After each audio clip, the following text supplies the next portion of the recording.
ખેડાના લાલ માંડવા ગામમાં ચાલી રહેલા પેવર બ્લોક રોડના કામને લઈને સ્થાનિક નાગરિકોમાં ગુણવત્તા અને પારદર્શિતા અંગે સવાલો ઊભા થયા છે। ગ્રામ પંચાયતના ધોરણો અને તકનીકી નિયમો મુજબ કામ થઈ રહ્યું છે કે નહીં તેની નિષ્પક્ષ તપાસ કરવાની માંગ કરાઈ છે। પેવર બ્લોક રોડ લાંબા સમય સુધી ટકી રહે તે માટે યોગ્ય લેયર મટીરીયલ અને કોમ્પેક્શન પ્રક્રિયાનું જે પાલન છે તે ખૂબ જ જરૂરી હોય છે, ત્યારે આક્ષેપોની સત્તાવાર પુષ્ટિ નથી થઈ। વિકાસના કામોમાં ગુણવત્તા અને પારદર્શિતા જળવાઈ રહે તે હેતુસર સ્થળ તપાસની માંગ કરવામાં આવી રહી છે।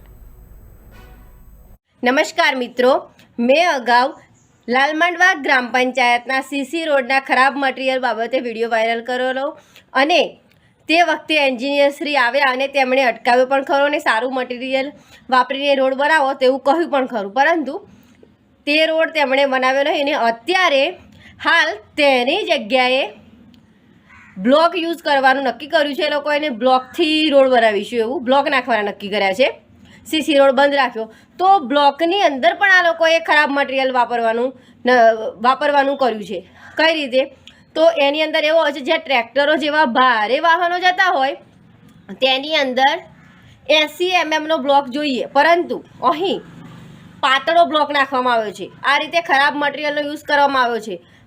પછી તેની અંદર એવું હોય કે રોડ રોલરનું જે મશીન આવે તેનાથી લેવર કરવાનું હોય અને મોટા કપચા આવે છે તે 2 થી 3 સેન્ટીમીટર 2 થી 3 ઇંચ પાથરવાના હોય, એના પછી ડસ્ટ પાથરવાનો હોય ને પછી બ્લોક નાખવાના હોય।